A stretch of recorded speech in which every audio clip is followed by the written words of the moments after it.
Boa noite, meus irmãos. Vamos. Então, vamos lá, né? Nossa 7ª aula do livro de Jó. E recapitulando, né? Semana retrasada, semana passada não tivemos. Semana retrasada nós vimos no capítulo 8 a primeira fala de Bildade, que, relembrando, é o segundo amigo de Jó a falar com ele. E agora, hoje nós vamos ver o capítulo 9 e 10, a resposta de Jó a Bildade. Então, só para recapitular, para a gente entender, o Bildade havia falado com Jó a respeito da sua tese do porquê que Jó sofria. E não sei se vocês vão se lembrar, a tese de Bildade era que Jó não era inocente. Porque, segundo Bildade, vamos dizer assim, Deus retribui para a gente aquilo que a gente planta. Então, se Jó estava colhendo aquele sofrimento, é porque com certeza ele tinha plantado algo de errado. Então, a tese dele era essa. Não tem como você ser inocente, você é culpado, com certeza, porque a gente colhe o que planta. Essa era a tese dele. Deus retribui para a gente de acordo com o que a gente faz. Então, se ele está te dando esse sofrimento, se os seus filhos morreram tragicamente daquele jeito, é porque eles pecaram. Então, não tem outra explicação. Essa era a tese de Bildade. E hoje nós vamos ver no capítulo 9 e 10 a resposta de Jó ao seu amigo Bildade. Então, capítulo 9 e 10, resposta de Jó a Bildade. Então, vamos dos versos 1 a verso 13, primeiramente. Diz assim: Então Jó respondeu: Na verdade, sei que assim é. Porque como pode o mortal ser justo diante de Deus? Se quiser discutir com ele, nem a uma de 1000 coisas lhe poderá responder. Ele é sábio de coração e grande em poder. Quem ousou desafiá-lo e sobreviveu? Ele é quem remove os montes, sem que saibam que na sua ira ele os transtorna. Deus remove a terra do seu lugar e faz as suas colunas estremecerem. Ele dá uma ordem ao sol e este não sai, e sela as estrelas. Sozinho ele estende os céus e anda sobre as costas do mar. Ele fez a Ursa Maior, o Órion, o Sete Estrelo e as constelações do sul. Deus faz coisas grandes e insondáveis e maravilhas que não se podem enumerar. Eis que ele passa por mim e não vejo. Segue diante de mim e não o percebo. Eis que arrebata a presa. Quem pode impedir? Quem lhe dirá o que está fazendo? Deus não revogará a sua própria ira. Debaixo dele se curvam os ajudantes do monstro Raabe. Eu resumi dessa forma os versos 1 a 13. Quem é justo diante de Deus? Então, Bildade, a tese dele era de que não era possível Jó não ser culpado, porque Deus com certeza estava retribuindo a ele aquilo que ele havia plantado, bem como fez com os seus filhos. Eu falei na última aula que o Bildade pega até mais pesado do que o ele faz, né? Porque ele não mede palavras com Jó. Então ele pega muito pesado, inclusive falando que os filhos dele tiveram o que mereceram, né? Em outras palavras. E qual que é a primeira coisa que Jó faz nos versos 1 a 13? Jó, em certa medida, concorda com Bildade. Em qual sentido? Jó diz assim: é verdade, eu sei que é verdade. O que ele sabia que era verdade? Como pode um mortal ser justo diante de Deus? Na verdade, Jó diz assim, é óbvio, eu concordo com você em partes. Eu concordo com você no fato de que ninguém é justo diante de Deus. E aí ele começa, dos versos 3 a verso 13, exaltar a grandeza de Deus, porque é isso que ele está fazendo aqui.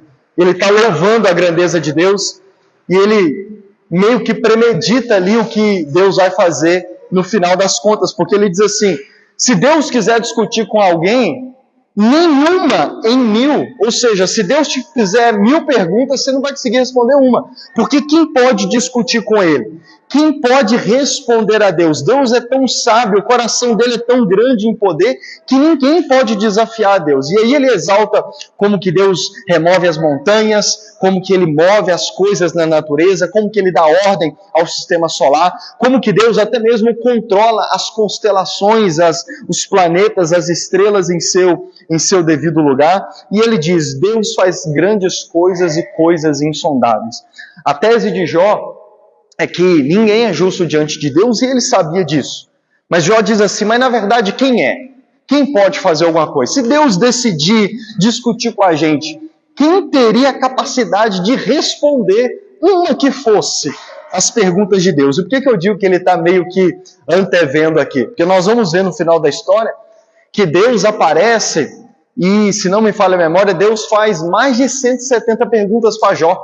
Quando Deus entrar na história assim, falando com Jó, Deus vai entrar fazendo perguntas. Nós vamos ver isso lá no capítulo 37 e 38, né? Então Deus vai aparecer fazendo perguntas, exatamente como Jó está dizendo. Se Deus perguntar, se Deus chamar a gente para conversar, para discutir, e aqui o discutir é no bom sentido, em debater, né? Poderia ser a melhor palavra. Quem é capaz? Porque ninguém poderá, ninguém é justo diante de Deus e ninguém é capaz de permanecer diante de Deus se ele quiser discutir com a gente. E ele continua então nos versos 14, ele continua dizendo o seguinte, dos versos 14 a 24, ele diz assim, como então poderei eu responder a ele? Como escolher as minhas palavras para argumentar com ele?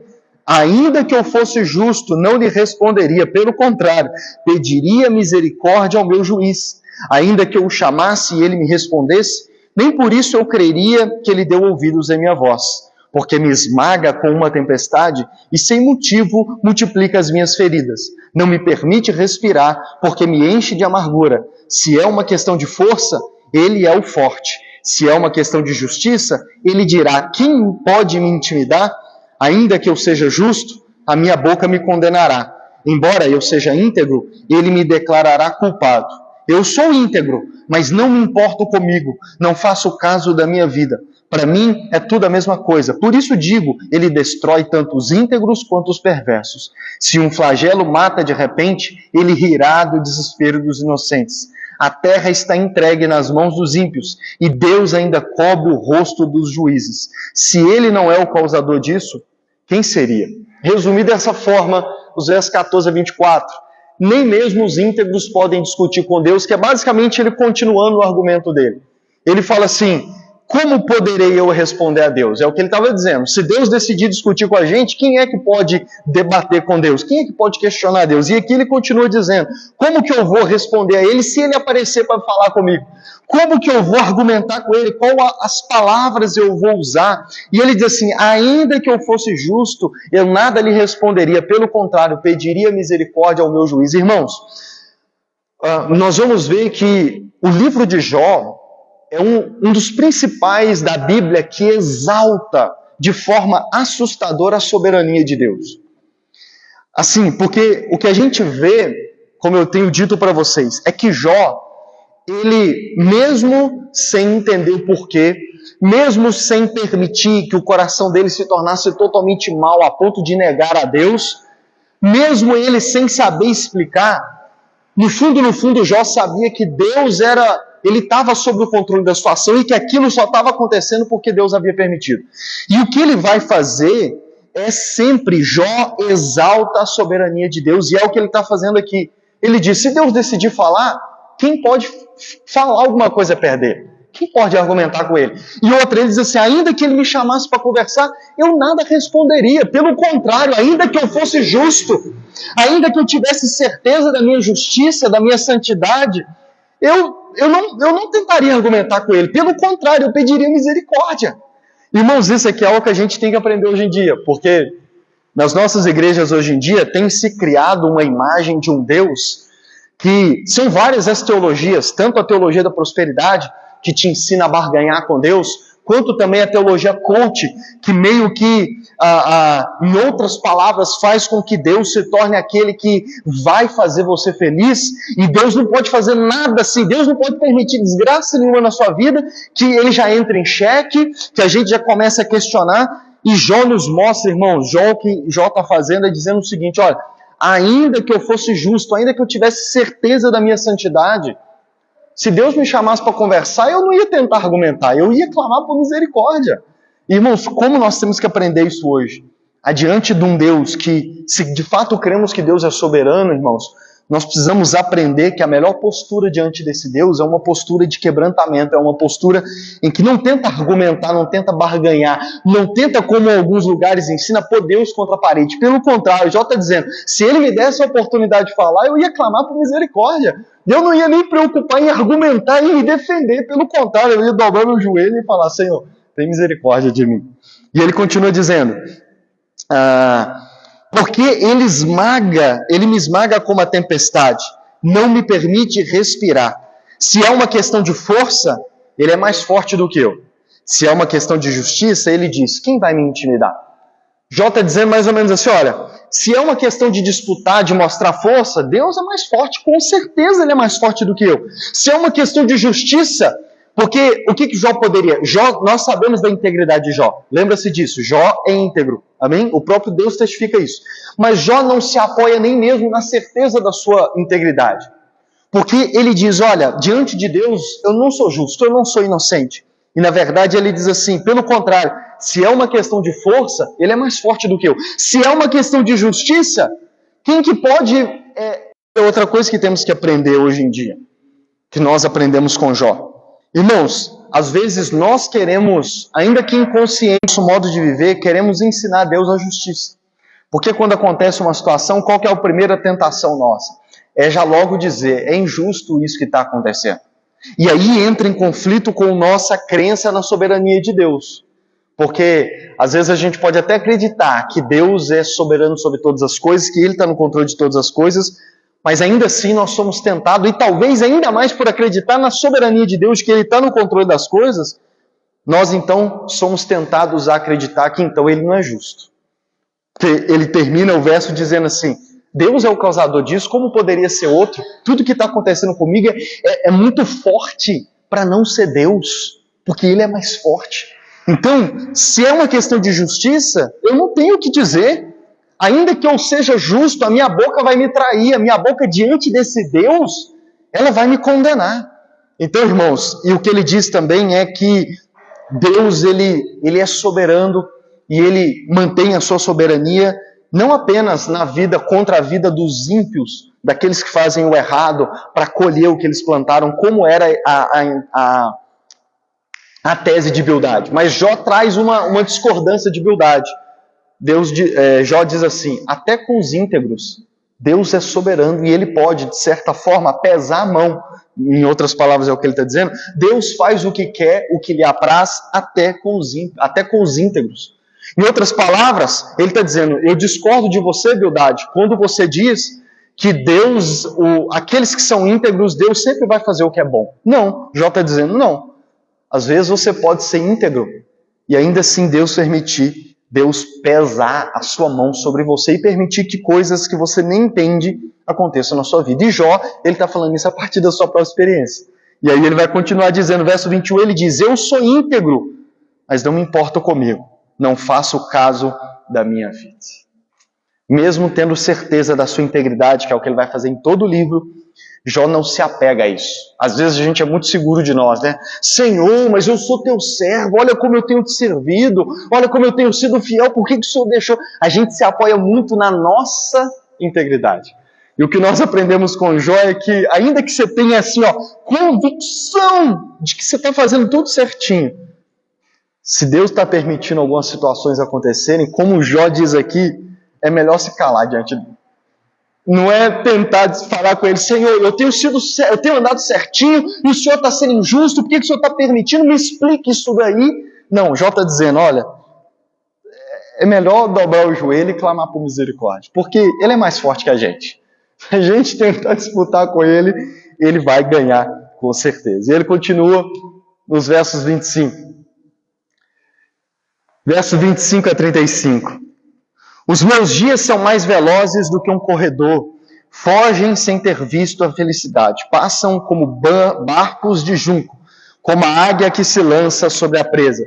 Se eu disser, vou esquecer a minha queixa, deixarei o meu triste e ficarei contente, ainda assim todas as minhas dores me apavoram, porque bem sei que não me considerarás inocente. Eu serei condenado. Por que, pois, trabalho em vão? Ainda que me lave com a água de neve e purifique as minhas mãos com sabão, mesmo assim me submergirás no lodo e as minhas próprias palavras terão nojo de mim, porque ele não é ser humano como eu, a quem eu responda se formos juntos ao tribunal. Não há entre nós árbitro que ponha a mão sobre nós dois, que ele tire a sua vara de cima de mim e que o seu terror não me amedronte. Então falarei sem o temer, do contrário eu não estaria em mim. Resumir dessa forma, Deus não me considera inocente e eu preciso de um intercessor. Novamente ele continua essa linha de raciocínio dele. Ele diz, ainda que eu tente esquecer meu sofrimento, o sofrimento, as dores são tão grandes que elas pesam sobre mim. E o interessante, verso 32, é que ele diz, porque ele não é ser humano. Esse aqui é algo importante também. Hoje em dia nós somos tão contaminados pelo humanismo, que é a ideia de colocar o ser humano no centro, que a gente se relaciona com Deus, projetando em Deus o ser humano. A gente às vezes perde aquela ideia muito básica na crença em Deus de que nós somos seres humanos, nós somos criaturas e Deus é Deus. E às vezes a gente lida com Deus como se ele fosse um outro ser humano. Jó está dizendo, ele não é um ser humano como eu. Não é como, por exemplo, você já teve a infeliz experiência de ter que ir na justiça com alguém? Jó está dizendo, ele não é como um ser humano que a gente vai na justiça e ali a gente consegue debater e tal. Ele diz, Deus é Deus, ele não é ser humano. Então, assim, não existe essa equiparação de vou argumentar, vou debater, vou mostrar para ele que ele está sendo injusto. Não, Deus é muito maior do que isso. Ele é Deus e eu sou meramente um ser humano. E no verso 33 ele diz, não há árbitro entre nós, não há um intercessor, não há... Qual que é a ideia aqui? Imagina um jogo de futebol que tem dois times um contra o outro e tem o árbitro, né? Tem o juiz ali que a gente chama. O que o juiz ali está no jogo para fazer? Ele está imparcial e ele está ali para resolver as questões. Quando um chega mais firme, ele fala, isso foi falta, você não pode fazer isso. Então é o árbitro que está ali mediando, que está intercedendo aos dois lados. Jó diz assim, primeiro, Deus não é ser humano. Então eu não estou disputando com um outro ser humano. Se fosse, né, quem dera se fosse um outro ser humano e a gente pudesse ali conversar. Mas é com Deus, é de Deus que a gente está falando. Em segundo lugar, ele diz assim, quem é? Não existe árbitro entre nós, não existe um mediador, não existe um intercessor que possa ali, mediar as coisas entre nós dois.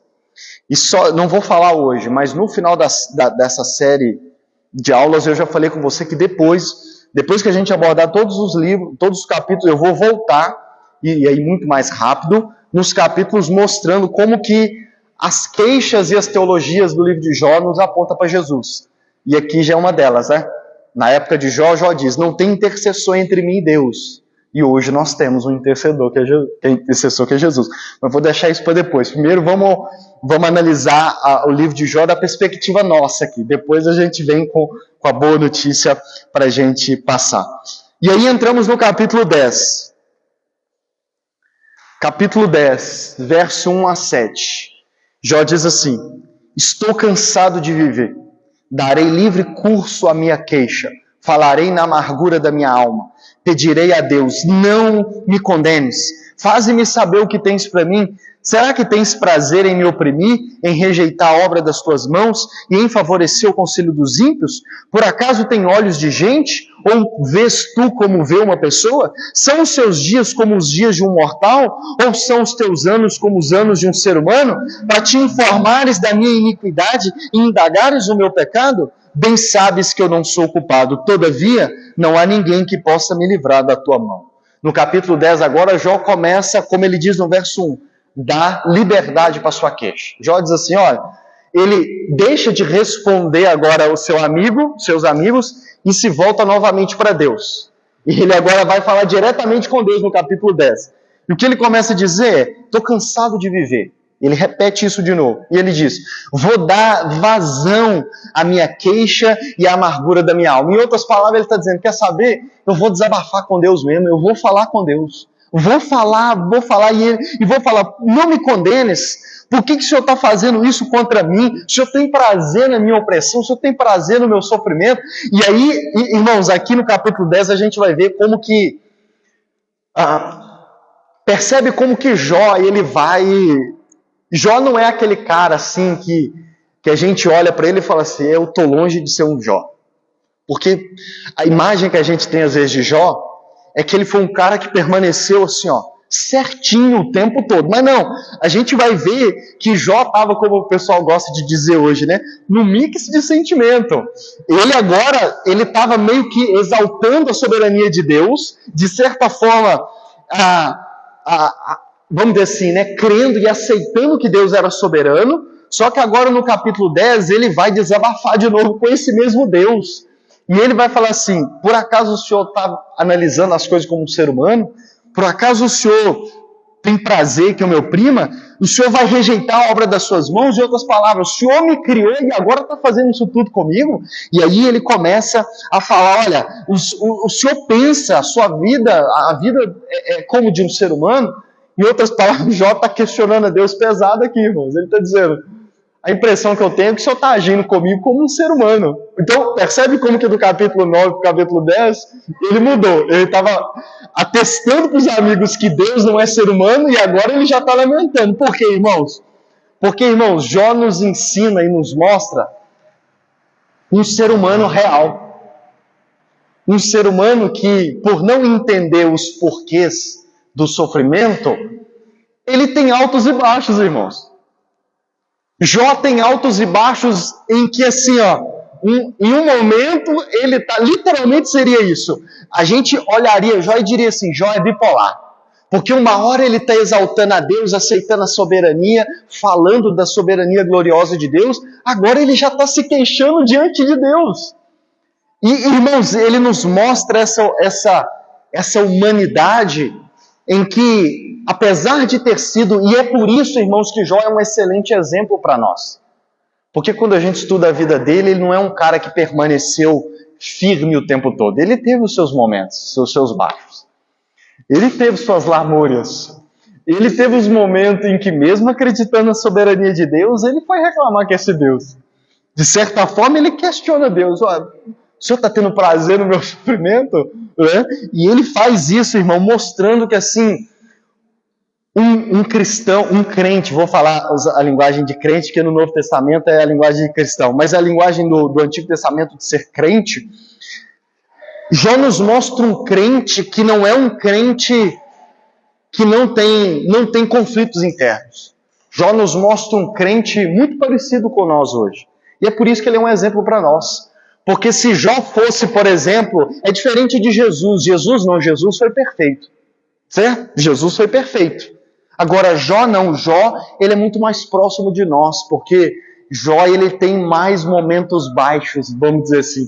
Ele tem mais momentos em que ele indaga, que ele questiona, que ele até mesmo, a gente poderia dizer assim: eu não tenho coragem de dizer isso para Deus. E Jó nos mostra que até mesmo a vida de um crente verdadeiro, que no fim das histórias é aprovado por Deus, ele pode ter momentos em que ele na situação difícil da sua vida, ele indaga a Deus, ele questiona a Deus. E ele continua no verso 8. Verso 8 a 17. As tuas mãos me pasmaram e me fizeram, porém agora queres me destruir? Olha o que ele está dizendo para Deus, irmão. Lembra-te de que me formaste como em barro, e agora queres reduzir-me a pó? Por acaso não me derramaste como leite, não me coalhaste como queijo? De pele e carne me revestiste, e de ossos e tendões me teceste.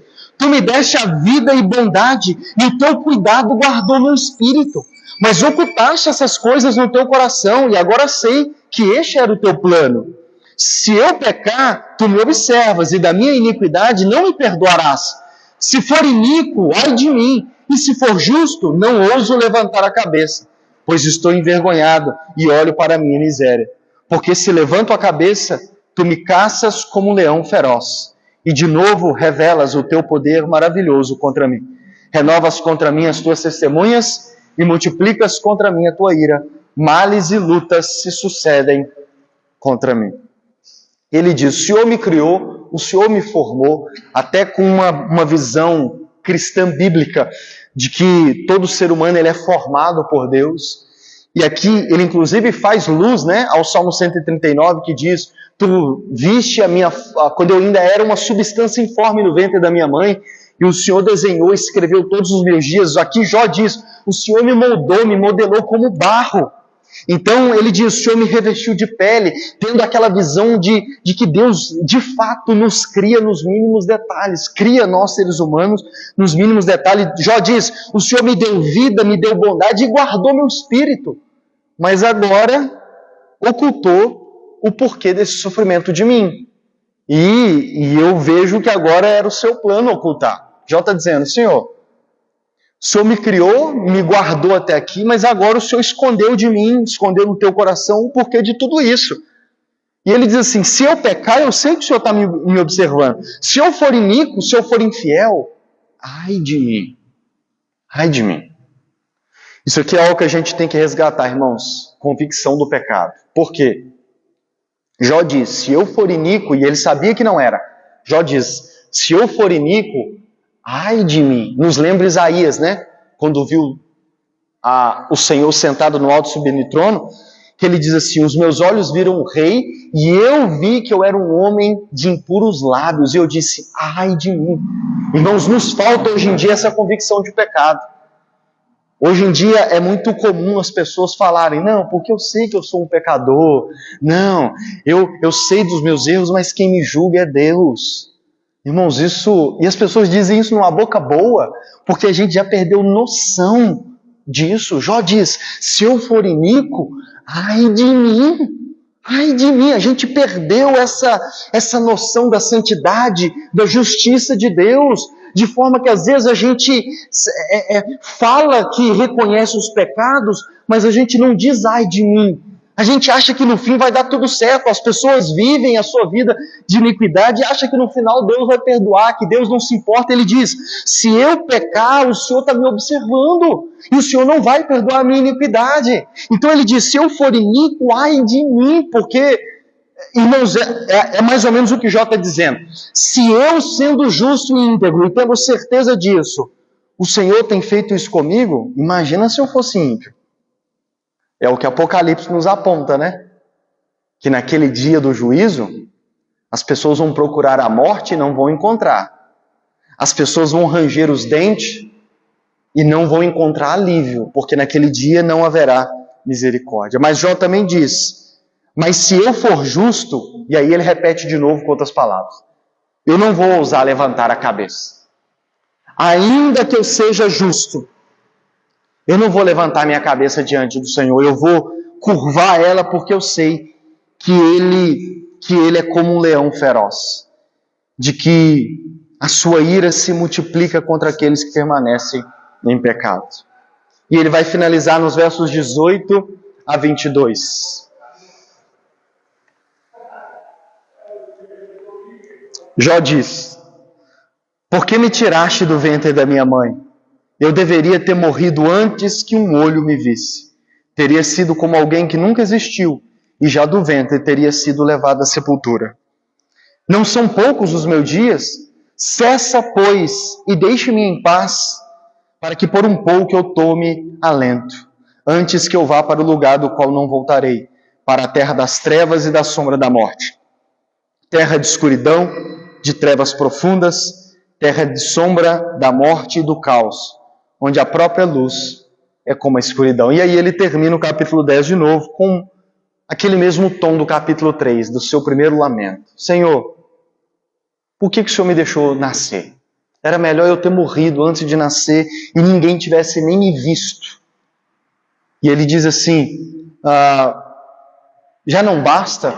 Cessa, pois, me dá paz, me deixa morrer, para que eu tenha pelo menos um pouco de descanso. E ele termina novamente nesse tom até meio sombrio, né? Questionando a Deus e pedindo a Deus paz, sossego, e que para ele não vinha outra forma desse sossego, senão através de Deus permitir a morte. De forma que ele nos mostra que Jó cria que Deus estava no controle até mesmo da sua morte. Jó entendia que ele só não tinha morrido ainda porque Deus não queria que ele morresse. Por isso que ele disse: Senhor, me deixa morrer. Me dá um pouquinho de paz pelo menos, porque eu preciso de um descanso. Eu preciso de um refrigério. Meus irmãos, esse é o lamento de Jó do capítulo 10. A resposta dele é a Bildade. Semana que vem nós vamos ver o terceiro amigo que vai entrar na história, o Zofar, e nós vamos continuar vendo esse diálogo de Jó. O que resume hoje é mostrar como que Jó exalta a soberania de Deus, e nós precisamos voltar a exaltar isso.